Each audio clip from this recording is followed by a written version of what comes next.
Welcome back to That Dad Guy. It's October 18th, 2022, and today we're talking a little post-crossing. I'm not writing cards. I'm not receiving cards. I'm not talking about that. I'm actually talking about the postcrossing.com site itself. So one of the things I mentioned last week was about badges, and so I wanted to do a little research on that. I've sent out a couple messages and found out the answers were right in front of us all along. If you want to know what kind of badges there are, it's right on the Postcrossing site. I didn't know that. It's a new section I don't really spend a lot of time in. So I'm going to show you it, and we can go through some of the different badges that are out there. If you don't know what postcrossing is yet, it's the exchanging of postcards around the world. So if you log on to postcrossing.com, register yourself, you can send out 5 postcards right away. And when they reach their destination, your address gets put into the mix and people will start sending you postcards from all sorts of different countries. Great way to see the world without leaving your home. Great way to see new stamps if you're into stamps, because stamps from around the world are varied and very different. So it's cool to see it that way too. And to read the messages that people send. You get to meet some new people. Sometimes you even make some new friends. So let's get around to the website and let's talk about some badges. Once you're logged into postcrossing.com, this is your main page that you get. So this is me. I'm R. Lennox on Postcrossing. My That Dad Guy logo is here. It shows I've sent 228. I've received 226. If you go into here, you can send a postcard, get a new address. You can register a postcard that gets sent to you. You can check which ones are traveling currently. Any expired ones showed up there. Your wall, your stats, all that's under the postcard. I use that tab the most when I'm in this. You can go under the Explorer. You can check out different countries, rankings where you are in the world, your stats from where you sent them to. The search, I've used this one before. You can search, find people that are in your area that are also post-crossers.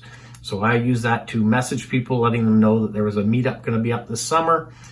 So that was a great way. You can check to see what other meetups are already out there. That's on that link.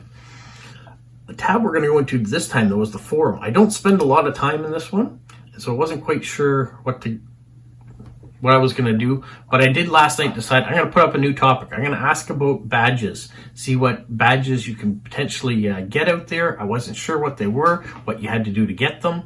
And my topic was rejected because it says this topic already exists. I didn't know that, so I clicked on the topic. It said go up here to the menu, these 3 bars.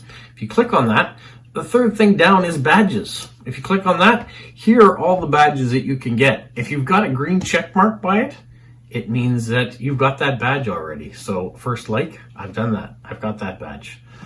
I've got the welcome badge. I've got the basic essential community functions badge. I've got an ambassador badge, which is here. That was when I was written up in the newspaper. I got one for that. And I've got the World Postcrossing badge. I've got 2 of those because I've done 2 years in a row. There's been 3 of them. I wasn't there for the first one, unfortunately. But here are all the other ones that you can get. And then you can click on them to find out what it's going to take to get them. Some, I think, probably are easier to get than others.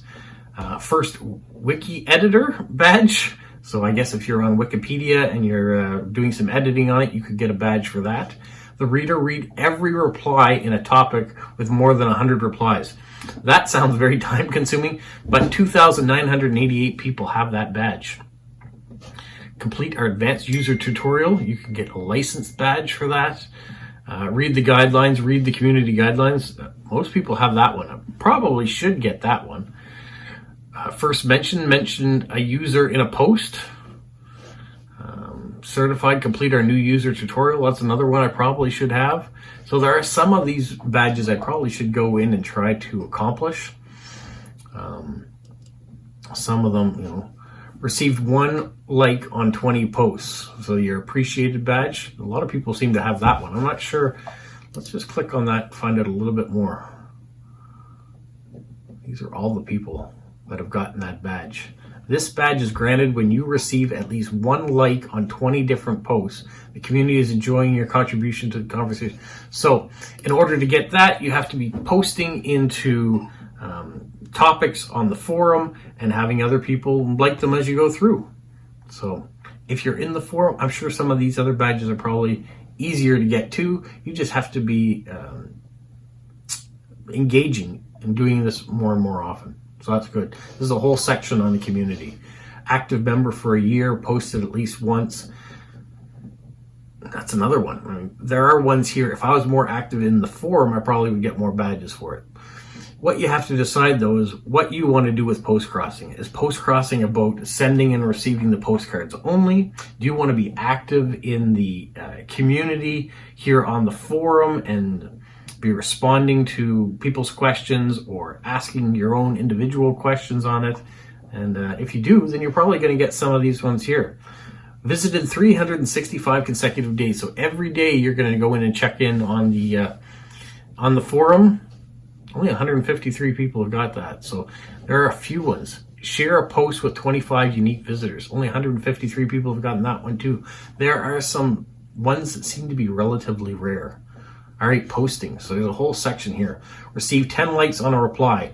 15,000 people have gotten that one. So that is a popular one for people to get for posting. Good topics, nice topics, popular links, great replies, all great ones to have. Granted invitation or a group of messages with more likes. There's one down here. Good one to have. A regular leader. Forum veteran. So posting on the old Postcrossing forum, that sounds like one that if it's on the old Postcrossing forum, it's probably not a badge you can get anymore, but it was good for people that have been around for a long time. And then a supporter. So if you're financially supporting the Postcrossing movement through this page, you can get one there. And if you're figuring out what things on the website aren't quite working right, you could be a bug hunter. Only 10 people have gotten that. I like seeing the ones that seem to be relatively rare. So what are your opinions? Do you guys collect the badges? Are you involved in the forum? Did you know all these different badges even existed that you could obtain? The only badge I really heard on a regular basis was the World Postcrossing badge. October 1st, just all you have to do. Get an address October 1st, send it out. When it arrives at a destination, it gets registered, you get a badge for it. The ambassador badge was something new I didn't know about until people knew I was in the paper, and they said, you know, you should let Postcrossing know about that. They'll give you a badge for it. So I did it, and I did. And then I started to think, what other badges are out there that I didn't know about? And now that I found this section here, look at all the ones that you can pick from. So there's a lot in here. And then look at all the other stuff. Watch topics, calendars, tags, users. There's a whole bunch of different things in here. There's categories. There's a whole section I never even knew existed. Here are the latest things that have come up on the forum. So are you guys forum users? I'm going to go back to the beginning. Do you spend a lot of time in this tab in the forum? Have you gone to the help tab and contacted them? Which I did too. Whenever I have a Postcrossing address that I really don't know what it is, I go and I contact them and they'll try to figure out what the number is. I've used it for that. The blog, I don't spend a lot of time in these things. But I think as I kind of delve into more, I mean, here's the new German Postcrossing stamp. That's what everyone seems to want to talk about these days. I'll be glad when one shows up on my my cards. I know it will eventually, but it's cool. The rankings. Where do you fall in the rankings of all the other countries? The distances. You can get different badges for the first card leaving your country. I'm not going to be one of those because I'm not the first postcrosser in my country. You can be longest distance. There's all sorts of really cool badges that are out there to be attained. And most of them can be obtained more once you've been in the hobby longer. So once you've built up. I want to look here. Canada. There are 10,000 members in Canada. Have you gone through, found your country, see where your ranking is in the world, how many cards you sent? Do you ever go in here when you get a card from a country and wonder how many postcrossers are from that country? You know, maybe you've got a postcard from Libya. There's only 3 postcrossers in Libya. And of those 3, they've sent 54 cards.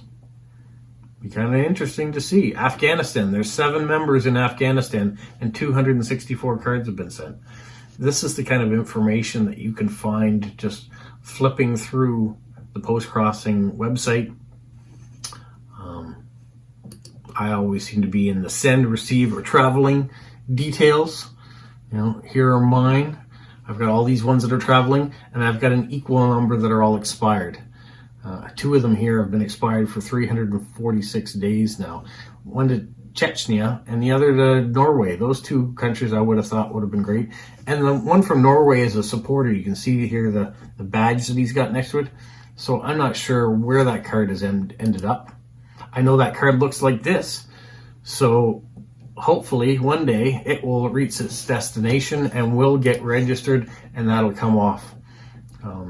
The ones that say Russia, China, those ones sometimes do get lost. I had one still traveling though to Uzbekistan, so I'm going to see whether or not that's going to reach its destination. I hope it does, because it was an interesting country to get. So what are you guys doing? Are you guys active on the postcrossing.com website for more than just sending and receiving cards? What's your interest in the hobby? Does it go beyond just those 2 things? Do you like to get in and talk to all the different people through the forums, ask questions, respond to questions? Are you collecting badges actively, or are you just receiving them as they get put up on your page, like I have been? I'm finding there's more and more to this hobby every day, and there's more information that can be found and dug out. I'm hoping videos like this for other new post-crossers will be handy for finding things that maybe they didn't know existed. And who knows, maybe one day I'll get your address, maybe one day you'll get my address, and we'll get cards together. So happy post-crossing and have a magical week. What, Polo? You say like, subscribe, share, and tell all your friends? Who's a good boy? Who's a good boy?